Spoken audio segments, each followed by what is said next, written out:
नबी करीम सल्लल्लाहु अलैहि वसल्लम पर वही का इब्तिदाई दौर अच्छे सच्चे पाकीज़ा ख्वाबों से शुरू हुआ। अब सल्लल्लाहु अलैहि वसल्लम ख्वाब में जो कुछ देखते वो सुबह की रोशनी की तरह सही और सच्चा साबित होता। फिर मन जानिब कुदरत अब सल्लल्लाहु अलैहि वसल्लम तन्हाई पसंद हो गए और अब सल्लल्लाहु अलैहि वसल्लम ने गार हिरा में खलवत नशीनी इख्तियार फरमाई और कई कई दिन और रात वहां मुसलसल इबादत और याद इलाही व ज़िक्र व फ़िक्र में मशगूल रहते।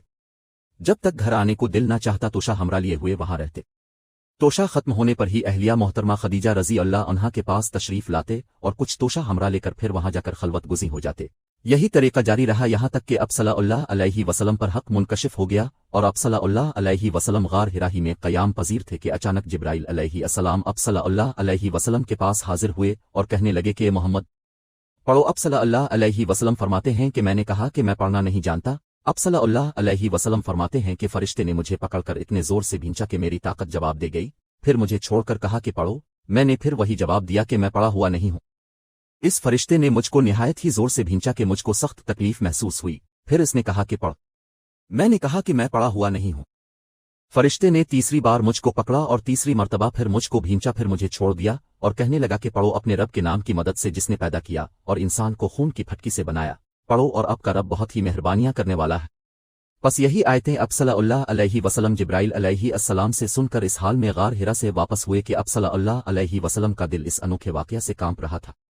अब सल्लल्लाहु अलैहि वसल्लम खदीजा के यहाँ तशरीफ लाए और फरमाया कि मुझे कंबल उड़ा दो, मुझे कंबल उड़ा दो। लोगों ने अब सल्लल्लाहु अलैहि वसल्लम को कंबल उड़ा दिया।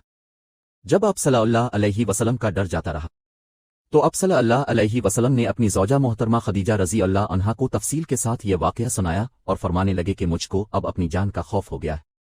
अब सल्लल्लाहु अलैहि वसल्लम की अहलिया मोहतरमा खदीजा रज़ी अल्लाह अन्हा ने अब सल्लल्लाहु अलैहि वसल्लम की ढारस बंधाई और कहा कि आपका ख्याल सही नहीं है।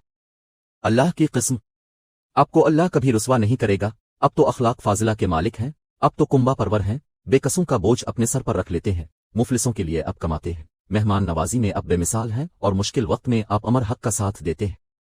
ऐसे औसाफ हसना वाला इंसान यूं बेवक्त जिल्लत और ख्वारी की मौत नहीं पा सकता।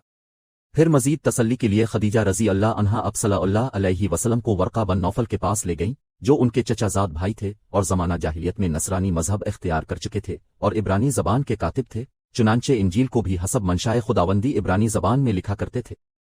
इंजील सरयानी ज़बान में नाजिल हुई थी, फिर उसका तर्जमा इब्रानी ज़बान में हुआ। वर्का इसी को लिखते थे। वो बहुत बूढ़े हो गए थे, यहाँ तक कि उनकी बीनाई भी रुखसत हो चुकी थी। खदीजा रज़ी अल्लाह अन्हा ने उनके सामने अब सल्लल्लाहु अलैहि वसल्लम के हालात बयान किए और कहा कि ए चचाजाद भाई, अपने भतीजे मोहम्मद सल्लल्लाहु अलैहि वसल्लम की ज़बानी ज़रा उनकी कैफियत सुन लीजिए। वो बोले कि भतीजे, अपने जो कुछ देखा है इसकी तफसील सुनाओ। चुनांचे अब सल्लल्लाहु अलैहि वसल्लम ने अज़ अव्वल ता आखिर पूरा वाक़या सुनाया, जिसे सुनकर वर्का बे इख्तियार होकर बोल उठे कि ये तो वही नामूस मुअज़्ज़ज़ राज़दान फरिश्ता है जिसे अल्लाह ने मूसा अलैहि अस्सलाम पर वही देकर भेजा था। काश मैं आपके इस अहद नबूवत के शुरू होने पर जवान उम्र होता। काश मैं इस वक्त तक जिंदा रहता जबकि आपकी कौम आपको इस शहर से निकाल देगी। रसूल अल्लाह सल्लल्लाहु अलैहि वसल्लम ने यह सुनकर ताज्जुब से पूछा कि क्या वो लोग मुझको निकाल देंगे, हालांकि मैं तो इनमें सादिक व अमीन व मकबूल हूं। वर्का बोला, हाँ ये सब कुछ सच है, मगर जो शख्स भी आपकी तरह अमर हक लेकर आया लोग उसके दुश्मन ही हो गए हैं। अगर मुझे आपकी नबूवत का वो जमाना मिल जाए तो मैं आपकी पूरी मदद करूंगा।